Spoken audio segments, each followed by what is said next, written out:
Welcome, dear students. In the previous lecture, we looked at the anatomy of the Earth and delved deeper into the topmost layer, that is the Earth's crust. The crust is divided into two types, the continental crust and the oceanic crust. We looked into composition of the continental crust and oceanic crust being products of the partial melting of the mantle. The learning objectives for today's lecture are to understand and study the Earth's mantle in detail through indirect observations, for example, mantle rocks such as peridotites, xenoliths, etc. We are going to look into the classification of the peridotites clan. Next, we shall study the architectural aspect, which is generally known as texture. Finally, we shall study trace element geochemistry of the mantle and the changes which occur in the trace element characteristics during a variety of processes. So, dear student, in today's lecture, we are going to look at basically the very general aspects of the Earth's mantle as such. First of all, we will try looking at the structure part as such. We already have looked into this particular diagram previously. This is what basically it looks when we take a cut of the planet Earth, a sphere, and these are the layers that would to a great extent get exposed. The uppermost, the green part that you are looking at, a very small portion is the crust, and that we already have looked into that. It is divided into two parts, continental crust and oceanic crust. Then the very interesting part that comes into is the mantle part, and that is basically the most important part of the planet Earth.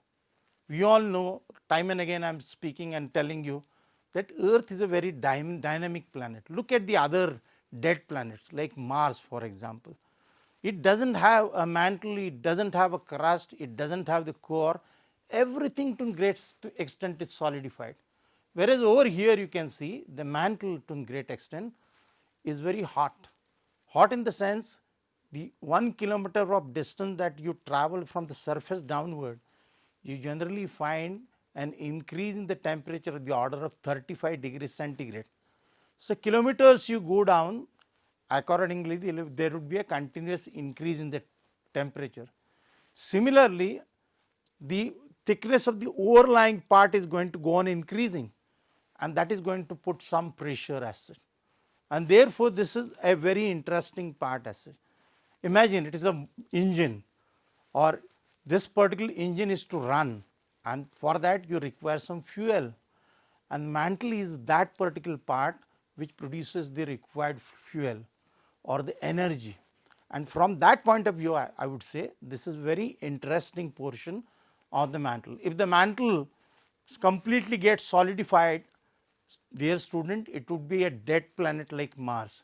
We all are there living only because the mantle and the planet Earth is working in a dynamic fashion as such. Then comes basically the liquid outer core.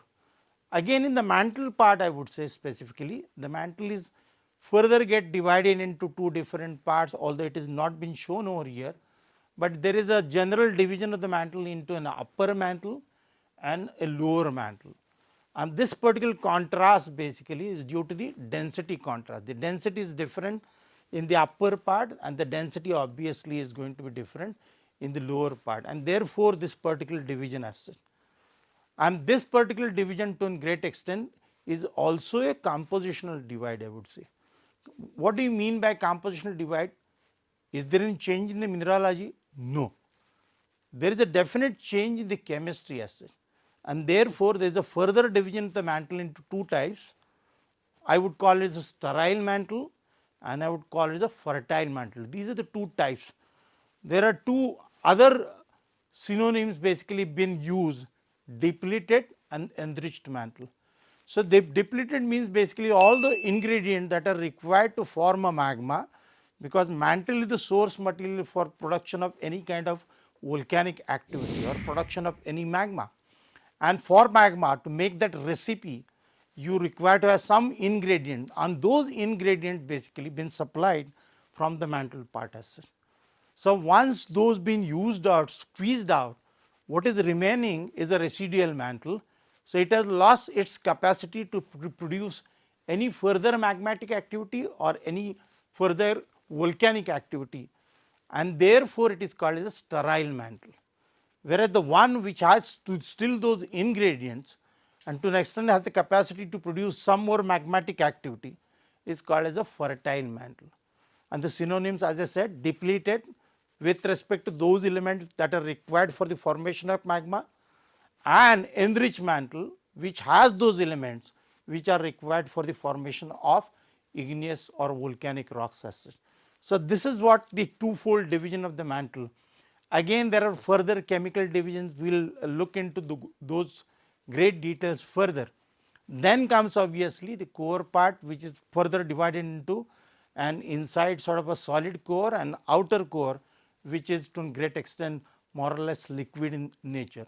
Now, on the other side, if you look at, we actually have divided this particular sort of a spheres of the planet Earth into crust, mantle, core on the basis of composition, on the basis of basically phase change to a great extent, the further rheological division, that is into lithosphere, asthenosphere and mesosphere. What do you mean by lithosphere? Because that is the most important portion of the planet Earth. Lithosphere is crust plus some portion of the upper mantle, that together makes a lithosphere. And this lithosphere thickness is not uniform everywhere. Sometimes it is smaller in thickness, at places it is larger in thickness, and that particular lithosphere to a great extent is seen floating over the inside interior, what is called as the asthenosphere, something like a cream in the milk. The cream that floats, the inside part is still fluid and liquid. So, in that fashion the lithosphere keeps on moving from one place to the other, and therefore, it to a great extent gives to the concept of plate tectonics of the continental drift. The lithosphere that moves from one place to the other, sometimes the directions would be distinctly different. One is moving in one particular direction and it would come across another sort of a lithosphere coming from a different direction, perhaps in opposite direction, and that would to a great extent would get collided, and that is how that gives to the birth of the concept of plate tectonics. We will get into those details little later. Then comes basically, this is again the same sort of a story I was mentioning about, that whenever the continents come together, depending upon the density contrast, basically one to an extent initially there would be collision, and subsequently depending upon the density contrast one would go below the other, and that is that particular process is called as subduction. Sometimes it rides over the other, that is called as abduction. And then you can see how long is the journey. If you track the journey of this particular lithosphere or the material that is going down during the subduction process, generally speaking it goes almost to a depth of 600 odd kilometer, 600 to be precise, 670 kilometer, and that is what is called the 670 kilometer seismic discontinuity that gets reflected in the seismic properties also.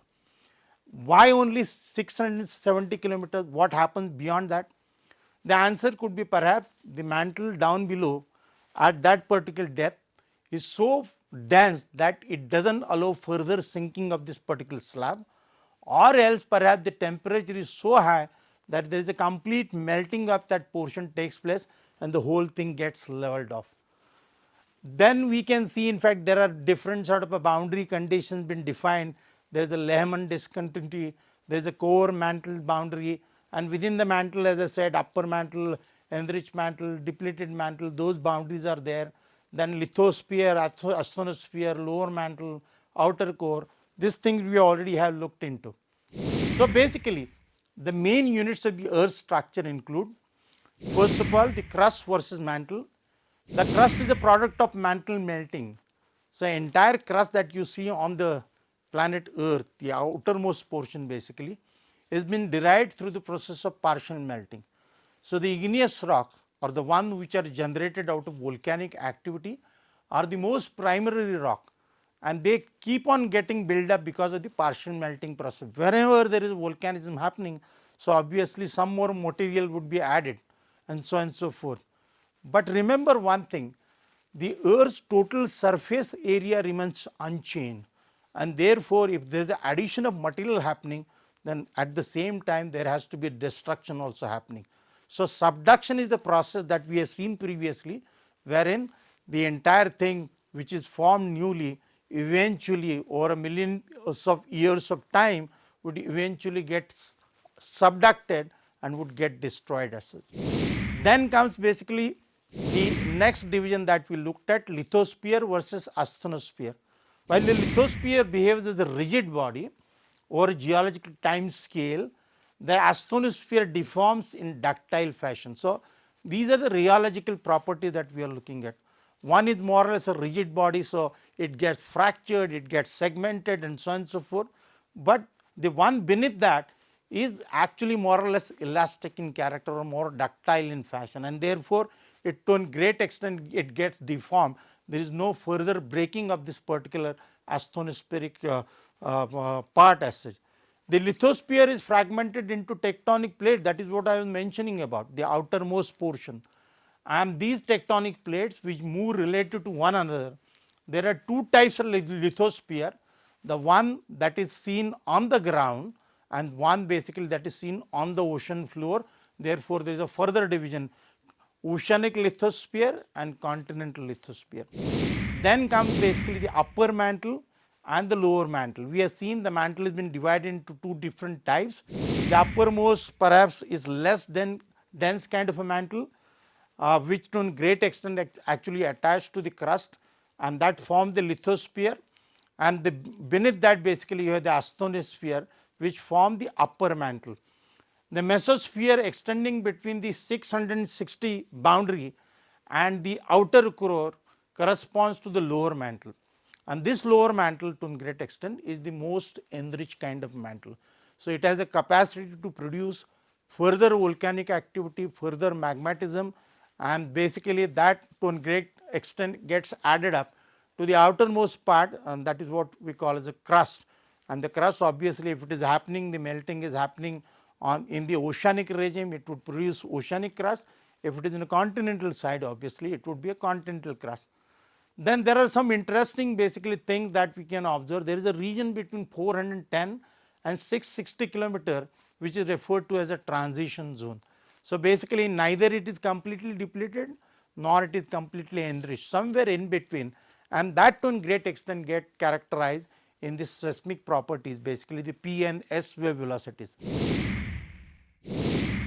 So, again basically looking into the same sort of a cross section, but in which going a further detail sort of, especially there is a rock what is called as a peridotite. If you look at the general mantle composition, it generally called as a peridotite, and peridotite by definition is actually a rock which is rich in olivine. We all know what is an olivine.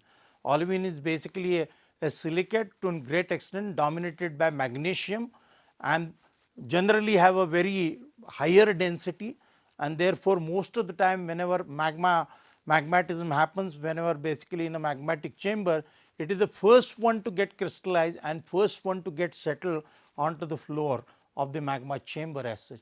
And if you look at the general chemistry of that, and that basically we are looking at very few oxides, the SiO2 content is 45.1%, Al2O3 is roughly around 3.3, but it can vary, FeO to an extent of say around 8 to 9%, and significant and the most important, most characteristic the MgO content. Look at the content of the MgO, it is exceeding almost 38%, sometimes it can be even 40%, and then comes basically the CO content 3.1%. So, the major constituent of this particular basically rock include iron and magnesium, and both generally have a higher density, and therefore, this particular rock is much denser as such. So, average composition is based on this particular composition that we spoke about on the basis of the average of the mantle zeolites. The mantle zeolites, as I said, the fragments of the actually picked up material of the mantle, accidentally sometimes the fragment of the mantle that get caught up, and those samples to a great extent been analyzed, and based on which this particular composition has been worked out. we actually mentioned about something that is called as the transition zone, and transition zone that is occurring at 410 kilometers. Above this depth, the Mg, Fe, Si and O are primarily within olivine and pyroxene, and below that obviously, as I mentioned about previously, in fact the olivine get transformed into a different mineral structure as such. So, below the depth of 410 kilometers, the olivine is no longer stable and is replaced by a high density polymorph, what is called as a spinel. It is variety that is generally called as a hercinite, Mg rich, Al rich kind of a variety. The material has a similar overall composition, but the minerals have a more compact structure. The pressure starts acting upon. At that particular depth, obviously you have overburden of mostly 410 kilometer thickness material is sitting over your head. So, obviously the pressure is playing an important role and the mineral is getting more and more compacted as such. Then comes the next discontinuity that I mentioned about 660 or 670 kilometers seismic discontinuity. So, below this depth, this spinel again actually gets completely dissolved or gets completely broken and gets transformed into a new mineral species that is called as a Mg perovskite and Mg woostite. In fact, the Mg perovskite is probably the most abundant solid of the earth, since it appears to be stable through much of the mantle, and that is what very significant about this particular mineral phase. Then we are quite familiar with this particular process, what is called as the earth, the convection currents. Why in the first place convection current get developed? We all know again it is a density contrast and temperature contrast. When we start boiling water, basically you generally see that the hot material comes up and the cooler material goes down. And since the earth's mantle is very hot, the crust to a great extent generally, as I said, is comparatively have a lower temperature, and because of this temperature contrast there is development of what is called as the convection currents or convection cells, and these convection cells in fact keep the outermost lithosphere moving, and this is what is very important. This is basically the reason why the plate tectonics is in operation, why the continental drift is taking place. The main reason lies in the womb of this planet earth, and that is basically the hot mantle as such. And therein at places you can see in fact a very hot diperic rise of a mantle material, generally what is called as a hot spot, which are generally very stationary bodies and over which the lithosphere moves from one place to the other, and because of which many times there is a development of igneous activity, large scale flood basaltic magmatism to a great extent is related to. In India, we have one such example, what is called the Deccan Trap volcanic sort of a province is actually a product of that particular sort of a hotspot activity. The Indian plate, Indian lithosphere migrated over the Reunion hotspot, a small island that is seen to the south of the Indian Indian continent, basically to the south in the ocean, and this particular island was once upon a very hot active sort of a hotspot as such. Then you have the mid ocean ridge, and this is basically seen present on the ocean floor. The ocean floor seems to be segmented into two parts, and there is a continuous sort of igneous activity happening. Igneous activity basically related to the melting of the mantle. Why mantle in the first place melt? Basically whenever you intend to melt any solid phase, you require to increase the temperature, or the effect otherwise can be achieved by reducing the pressure. So, the mantle whenever comes up, it comes to a shallower depth, there is a drop in temperature, but there is a reduction in pressure, and that is how to a great extent we have the generation of magmatic activity, and that is what seen to be happening throughout. In fact, it is out of sight, therefore, we do not notice it, but it has been happening continuously in a basically a rich kind of a form, and that is what basically is the place where you have the generation of a new oceanic lithosphere, and that particular part is called the mid ocean ridge. Then you have basically one particular plate going beneath the other, and because of this particular descending plate, which is to a great extent getting subjected to new temperature pressure conditions, their melting happens, and you have a third kind of a volcanic activity, what is called as island arc volcanism, and that is basically been seen in the form of volcanic chain. For example, the Indonesian island that we see, or the Java Sumatra region that we look at, those are products of basically that kind of a magmatic activity as such. And this is what grossly been seen happening if you take a vertical slice. This is how generally you can see that is the oceanic lithosphere, which is getting subducted going down beyond almost 660 kilometer. One thing is very important, it is not the continental lithosphere that gets subducted, and even otherwise it gets dragged into the subduction, but generally it does not exceed, it does not go beyond a depth of 100 kilometers. It is always the oceanic lithosphere. Why is it so? The oceanic lithosphere is more dense in character, is more Mg and Fe rich in character, and continental crust or continental lithosphere again that is basically more lighter, and therefore, whenever a oceanic lithosphere and a continental lithosphere comes in contact with each other and collide with each other, depending upon the density contrast, it is always the oceanic lithosphere which will go down, and then one can see, one can track the journey of that oceanic lithosphere exactly, that is going at around 660 kilometers seismic discontinuity. And there beneath that what you have is the lower mantle, in between that is what is called as a transition zone, and then the upper mantle as such, and this is what generally been seen happening throughout in the process of basically plate tectonic activity as such. Let us take a moment to see how much you have understood.